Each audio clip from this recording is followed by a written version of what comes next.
चलिए शुरू करते हैं हमारा नया अध्याय चैप्टर 4 फार्माकोलॉजी एंड टॉक्सिकोलॉजी। और आज का हमारा विषय है drugs acting on the central nervous system. मतलब हम उन दवाओं के बारे में पढ़ेंगे जो सीधे हमारे सेंट्रल नर्वस सिस्टम यानी कि हमारे मस्तिष्क और स्पाइनल कॉर्ड पर असर करती हैं। इस पूरे चैप्टर में हम इन 9 मुख्य टॉपिक्स को एक एक करके समझेंगे। 1. General anaesthetics. ये वो दवाएं हैं जिनका इस्तेमाल सर्जरी के वक्त किया जाता है ताकि शरीर में किसी भी तरह का दर्द महसूस ना हो और व्यक्ति पूरी तरह बेहोश रहे। 2. Hypnotics and sedatives. इन दवाओं का उपयोग नींद लाने के लिए या फिर घबराहट और बेचैनी को कम करने के लिए होता है। 3. Anti convulsant drugs. इनका इस्तेमाल मिर्गी के दौरे पड़ते हैं उन्हें रोकने या कंट्रोल करने के लिए किया जाता है। 4. Anti anxiety drugs. जैसा कि नाम से ही पता चलता है, ये दवाएं चिंता, तनाव और बेचैनी के लक्षणों को कम करने में मदद करती हैं। 5. Anti depressant drugs. ये दवाएं डिप्रेशन यानी अवसाद के इलाज में काम आती हैं। 6. Anti psychotics. इनका इस्तेमाल सिजोफ्रेनिया जैसी गंभीर मानसिक बीमारियों के इलाज के लिए होता है। 7. नोट्रोपिक एजेंट्स। इन्हें हम स्मार्ट ड्रग्स भी कहते हैं। माना जाता है कि ये याददाश्त और सीखने की क्षमता को बेहतर बनाती हैं। 8. Centrally acting muscle relaxants.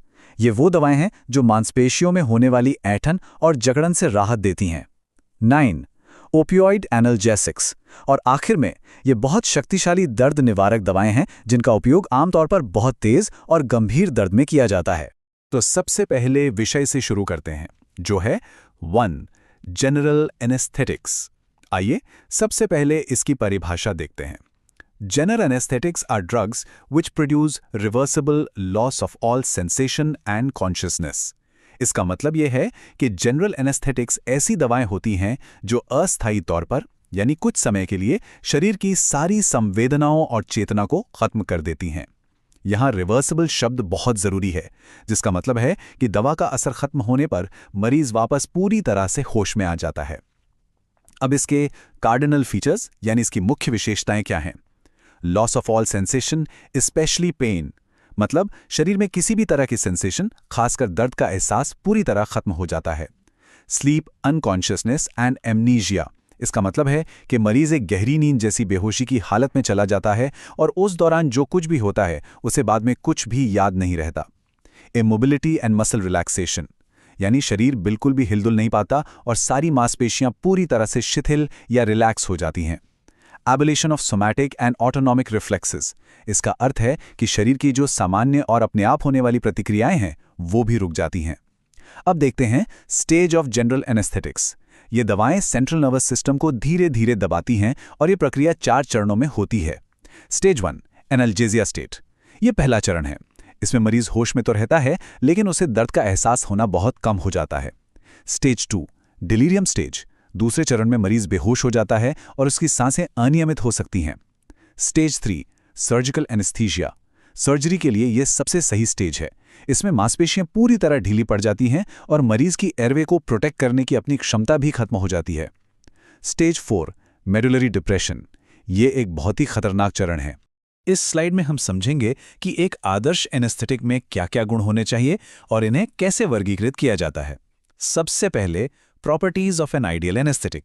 A for the patient, यानी एक मरीज के नजरिए से देखें तो एक आदर्श एनेस्थेटिक का अनुभव सुखद होना चाहिए, उससे कोई जलन ये उल्टी नहीं होनी चाहिए और उसका असर जल्दी शुरू होकर जल्दी खत्म भी हो जाना चाहिए।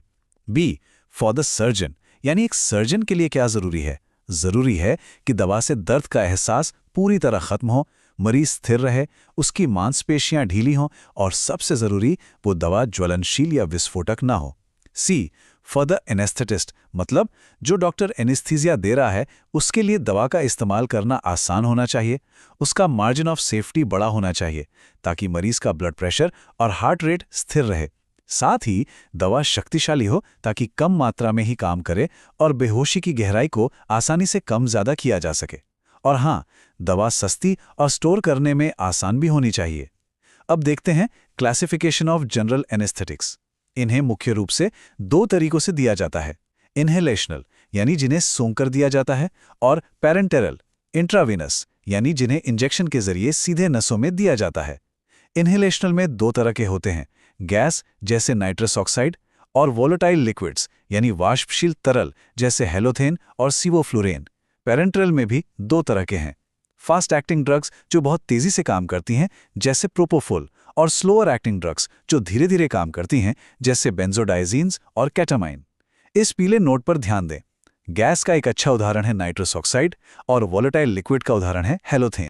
चलिए अब एक महत्वपूर्ण एनेस्थेटिक हेलोथेन के बारे में विस्तार से जानते हैं, जिसका ब्रांड नाम फ्लूओथेन भी है। ये एक वाष्पशील तरल है जिसकी गंध मीठी होती है। ये जलन पैदा नहीं करता और ना ही ये ज्वलनशील है। खून में इसकी घुलनशीलता मध्यम होती है, जिससे बेहोशी आने की गति ठीक ठाक रहती है। ये दर्द को बहुत अच्छे से कम नहीं करता, लेकिन ये न्यूरोमस्कुलर ब्लॉकर्स यानी मांसपेशियों को रिलैक्स करने वाली दवाओं के असर को बढ़ा देता है। ये हृदय के सिकुड़ने की शक्ति को भी कम करता है। फार्माकोलॉजी एक्शन कहते हैं ये मुख्य रूप से पोटेशियम, NMDA और कैल्शियम चैनलों पर असर करके सेंट्रल नर्वस सिस्टम को दबाता है। इससे नर्व कंडक्शन, सांस और हृदय के सिकुड़ने की गति धीमी हो जाती है। डोज मरीज को बेहोश करने के लिए 2 से 4% और बेहोशी बनाए रखने के लिए 0.5 से 1% की खुराक एक खास वेपोराइजर के जरिए दी जाती है। इंडिकेशंस विकासशील देशों में इसका इस्तेमाल काफी आम है क्योंकि ये सस्ता होता है। ये बच्चों के लिए और वयस्कों में बेहोशी को मेंटेन करने के लिए भी उपयुक्त माना जाता है। कॉन्ट्रा इंडिकेशंस इसे तब इस्तेमाल नहीं करना चाहिए जब सांस की गति बहुत तेज या धीमी हो या जब मस्तिष्क के अंदर खून का प्रवाह बढ़ा हुआ हो। अब बात करते हैं बेंजोडायज़ेपाइन्स यानी BZDs की। इनका उपयोग एनेस्थीसिया देने से पहले, उसे बनाए रखने के लिए और कॉन्शियस सिडेशन के लिए किया जाता है। अब ये कॉन्शियस सिडेशन क्या होता है? इसका मतलब है मरीज को एक शांत और आरामदायक स्थिति में लाना, जिसमें वो थोड़ा बहुत होश में रहता है लेकिन पूरी तरह तनाव मुक्त होता है। फार्माकोलॉजिकल एक्शंस ये दवाएं हमारे मस्तिष्क में गाबा ए रिसेप्टर पर काम करती हैं और गाबा नाम के न्यूरोट्रांसमीटर के प्रभाव को बढ़ा देती हैं। इसके नतीजे में ये दवाएं शांत करती हैं, नींद लाती हैं, चिंता कम करती हैं, दौरे रोकती हैं और मांसपेशियों को आराम देती हैं। डोज डायज़ेपाम की खुराक आमतौर पर दिन में 3 से 4 बार 5 से 25 मिलीग्राम होती है और एक दिन में अधिकतम 40 मिलीग्राम तक दी जा सकती है। इंडिकेशंस इसका उपयोग चिंता विकारों, अनिद्रा यानी नींद न आने की समस्या, गंभीर मिर्गी के दौरों, मांसपेशियों की ऐंठन और ज्यादा उत्तेजना की स्थिति में किया जाता है। कॉन्ट्राइंडिकेशंस इसके आम दुष्प्रभावों में बेहोशी, चक्कर आना, कमजोरी और शरीर का संतुलन ना बना पाना शामिल है। इसके अलावा कुछ अन्य साइड इफेक्ट्स में डिप्रेशन, सिरदर्द और भ्रम की स्थिति भी हो सकती है। चलिए अब हम अपने दूसरे विषय पर आते हैं, 2 हिप्नोटिक्स एंड सेडेटिव्स। सबसे पहले इन दोनों की परिभाषा को समझते हैं। सेडेटिव एक ऐसी दवा है जो उत्तेजना को कम करती है और व्यक्ति को शांत करती है, लेकिन आमतौर पर इससे नींद नहीं आती। इससे सतर्कता और शारीरिक गतिविधि कम हो जाती है। हिप्नोटिक एक ऐसी दवा है जो सामान्य नींद जैसी नींद लाती है या उसे बनाए रखने में मदद करती है। इसे हिप्नोसिस या सम्मोहन से कंफ्यूज नहीं करना चाहिए। अब देखते हैं classification of sedative and hypnotic drugs. इस फ्लोचार्ट के अनुसार इन्हें 3 मुख्य श्रेणियों में बांटा गया है। 1 बेंजोडाइजिन्स, इसमें नींद लाने वाली हिप्नोटिक दवाएं हैं जैसे डायज़ेपम, चिंता कम करने वाली एंटी एंग्जाइटी दवाएं हैं जैसे एल्पराजोलाम, और दौरे रोकने वाली एंटी कन्वल्सेंट दवाएं हैं जैसे क्लोनाज़ेपम। 2 बार्बिचुरेट्स, इन्हें उनके असर की अवधि के आधार पर बांटा गया है, लॉन्ग एक्टिंग, शॉर्ट एक्टिंग और अल्ट्रा शॉर्ट एक्टिंग। 3 नॉन बेंजोडाइजिन्स, और तीसरी श्रेणी में ज़ोपिक्लोन और ज़ोल्पिडम जैसी दवाएं आती हैं। अब हम बेंजोडायज़ेपिन श्रेणी की एक बहुत ही प्रमुख दवा डायज़ेपाम के बारे में विस्तार से जानेंगे। यह सबसे पुरानी और लगभग हर तरह की ज़रूरत में इस्तेमाल होने वाली BZD है। इसका उपयोग चिंता कम करने, नींद लाने, मांसपेशियों को आराम देने और इमरजेंसी में दौरे को नियंत्रित करने के लिए किया जाता है। यह मुंह से लेने पर बहुत तेजी से शरीर में अवशोषित होती है, जो नींद शुरू करने और उसे बनाए रखने में काफ़ी मददगार है। फार्माकोलॉजिकल एक्शंस, इसकी एक खास बात यह है कि ये शरीर में जाकर सक्रिय मेटाबोलाइट्स बनाती है। इसका मतलब है कि दवा के टूटने के बाद भी जो पदार्थ बनते हैं वो भी सक्रिय रहते हैं। इसी वजह से दवा का असर लंबे समय तक रह सकता है और ये शरीर में जमा हो सकती है, जिसे रेजिडुअल इफेक्ट्स कहते हैं। डोज, नींद के लिए इसकी खुराक 5 से 10 मिलीग्राम है। सर्जरी से पहले मरीज को शांत करने के लिए इसे 5 से 10 मिलीग्राम IV यानी नस में दिया जाता है। इंडिकेशंस, इसका उपयोग चिंता, मांसपेशियों में ऐंठन, दौरे और पुरानी अनिद्रा के लिए होता है। इसे छोड़ने पर जो लक्षण होते हैं वे आमतौर पर हल्के होते हैं। कॉन्ट्राइंडिकेशंस। ये उन मरीजों को नहीं दी जानी चाहिए जिनकी आंखों का दबाव बढ़ा हुआ हो, जिसे ग्लूकोमा कहते हैं, या फिर जिन्हें इस दवा से एलर्जी या हाइपरसेंसिटिविटी हो। अब हम बात करेंगे नॉन बेंजोडायाज़ेपिन हिप्नोटिक्स की, जिन्हें जी ड्रग्स के नाम से भी जाना जाता है। इन्हें जी ड्रग्स इसलिए कहते हैं क्योंकि इन दवाओं के नाम जेड से शुरू होते हैं, जैसे ज़ोल्पिडेम, ज़ोपिक्लोन। ये दवाएं अनिद्रा का इलाज करती हैं। इनकी रासायनिक बनावट बेंजोडायाज़ेपाइन से अलग होती है, लेकिन इनके काम करने का तरीका लगभग एक जैसा ही है। मैकेनिज्म ऑफ एक्शन, ये भी गाबा ए रिसेप्टर पर गाबा के प्रभाव को बढ़ाती हैं। जैसा कि हमने पहले पढ़ा, गाबा एक शांत करने वाला न्यूरोट्रांसमीटर है जो नींद को बढ़ावा देता है। यूजेस, इनका उपयोग अनिद्रा के अल्पकालिक यानी शॉर्ट टर्म इलाज के लिए किया जाता है, खासकर उन लोगों के लिए जिन्हें सोने में मुश्किल होती है। तो एक सवाल उठता है कि इन्हें बेंजोडायाज़ेपिन से बेहतर क्यों माना जाता है? इसके कुछ मुख्य कारण हैं। पहला, ये सामान्य नींद के पैटर्न को कम से कम बाधित करती हैं। दूसरा, इनसे अगले दिन उनींदापन या सुस्ती का खतरा कम होता है। तीसरा, इन पर निर्भरता और इनके दुरुपयोग का खतरा भी कम होता है। और चौथा, इन्हें छोड़ने पर होने वाले लक्षण भी आमतौर पर हल्के होते हैं। हमारा तीसरा विषय है एंटी कन्वल्सेंट ड्रग्स, जिन्हें एंटी एपिलेप्टिक ड्रग्स भी कहा जाता है। इन दवाओं का उपयोग मिर्गी के दौरे, बाइपोलर डिसऑर्डर और न्यूरोपैथिक दर्द यानी नसों से जुड़े दर्द के इलाज के लिए किया जाता है। Classification of anticonvulsants. इस फ्लोचार्ट में हम देख सकते हैं कि इन्हें कई श्रेणियों में बांटा गया है, जैसे बार्बिचुरेट, हाइडेंटोन, बेंजोडायाज़ेपिन्स और कुछ नई दवाएं जैसे कि गैबापेंटिन। चलिए अब फिनेटॉइन के बारे में जानते हैं। ये हाइडेंटोन क्लास की दवा है। इसका उपयोग दौरों को नियंत्रित करने के लिए और न्यूरोसर्जरी के दौरान उन्हें रोकने के लिए किया जाता है। Pharmacological action. इसके काम करने का तरीका यह है कि ये सोडियम चैनल्स को ब्लॉक कर देती है। इससे दिमाग की नर्व सेल्स बहुत ज्यादा और तेजी से सिग्नल नहीं भेज पाती और इस तरह दौरा रुक जाता है। सरल शब्दों में ये मस्तिष्क में होने वाली असामान्य विद्युत गतिविधि को कम करती है। चलिए फेनिटॉइन पर हमारी चर्चा जारी रखते हैं। डोज, कैप्सूल इमीडिएट रिलीज, यानी वो कैप्सूल जो तुरंत असर दिखाते हैं, ये 30 और 100 मिलीग्राम में आते हैं। कैप्सूल एक्सटेंडेड रिलीज, और वो कैप्सूल जो धीरे धीरे लंबे समय तक असर करते हैं, वे 100 और 200 मिलीग्राम में उपलब्ध हैं। इंडिकेशंस, इसका उपयोग ग्रैंड माल जैसे बड़े दौरों, जटिल आंशिक दौरों और स्टेटस एपिलेप्टिकस में होता है, जो एक ऐसी स्थिति है जिसमें दौरा बहुत लंबे समय तक चलता है। इसके अलावा यह न्यूरोसर्जरी के दौरान दौरे की रोकथाम के लिए और न्यूरोपैथिक दर्द में भी काम आती है। कॉन्ट्राइंडिकेशंस, अगर किसी को हाइडेंटोइन दवाओं से एलर्जी है तो इसे नहीं लेना चाहिए। साथ ही इसे कुछ गंभीर हृदय संबंधी स्थितियों में भी नहीं दिया जाता, जैसे कि जब दिल की धड़कन बहुत धीमी हो, जिसे साइनस ब्रेडिकार्डिया कहते हैं, या फिर कुछ खास तरह के हार्ट ब्लॉक जैसे second and third degree AV block में। हमारा चौथा विषय है एंटी एंग्जाइटी ड्रग्स। एंग्जाइटी यानी चिंता, बेचैनी या डर की एक भावनात्मक स्थिति है, और एंग्जाइटी डिसऑर्डर्स ऐसी स्थितियां हैं जो अपने आप ठीक नहीं होती हैं और इलाज की जरूरत पड़ती है। Classification of anti anxiety drugs. इन्हें 4 वर्गों में बांटा गया है: बेंजोडाइजीन्स, एज़ापिरोन्स, सिडेटिव एंटीहिस्टामिनिक और बीटा एड्रेनर्जिक ब्लॉकर। अब हम अल्प्राजोलाम पर ध्यान देते हैं। एक्शन, ये बीजीडी क्लास की दवा है जो गाबा कॉम्प्लेक्स पर मौजूद खास रिसेप्टर्स से जुड़ती है और दी गई खुराक के आधार पर सेंट्रल नर्वस सिस्टम को दबाती है। डोज, इसकी सामान्य खुराक दिन में 3 बार 0.25 से 1.0 मिलीग्राम तक होती है, जो पैनिक डिसऑर्डर की स्थिति में 6 मिलीग्राम तक भी जा सकती है। इंडिकेशंस, इसका उपयोग चिंता विकार, पैनिक डिसऑर्डर और किसी को शांत करने के लिए होता है। कॉन्ट्रा इंडिकेशंस, इसे सांस की समस्या, एक्यूट पोरफायरिया और नैरो एंगल ग्लूकोमा जैसी स्थितियों में नहीं देना चाहिए। वार्निंग, एक चेतावनी पर ध्यान देना जरूरी है। इस दवा पर निर्भरता की संभावना होती है, इसलिए इसका उपयोग केवल कम समय के लिए ही किया जाना चाहिए। हमारा 5वां विषय है एंटी डिप्रेसेंट ड्रग्स। ये वो दवाएं हैं जो अवसाद या डिप्रेशन की बीमारी में मूड को बेहतर बनाती हैं। ये मस्तिष्क में मोनोअमाइनर्जिक ट्रांसमिशन को प्रभावित करके काम करती हैं। Classification of anti depressants. इन्हें 5 मुख्य वर्गों में बांटा गया है, जिनमें टीसीएस, एसएसआरआईज और एसएनआरआईज प्रमुख हैं। चलिए अब एस्सिटेलोप्राम के बारे में जानते हैं। क्लास, यह selective serotonin reuptake inhibitor SSRI वर्ग की दवा है। एक्शन, यह सेरोटोनिन ट्रांसपोर्टर से जुड़कर मस्तिष्क में सेरोटोनिन के स्तर को बनाए रखती है। सेरोटोनिन एक फील गुड केमिकल है और इसका स्तर बढ़ने से मूड बेहतर होता है। डोज, यह 5, 10 और 20 मिलीग्राम की टैबलेट और ओरल सॉल्यूशन के रूप में उपलब्ध है। इंडिकेशन, इसका उपयोग चिंता और अवसाद दोनों के इलाज में होता है। कॉन्ट्राइंडिकेशंस, इसके लंबे समय तक उपयोग से यौन समस्याएं हो सकती हैं।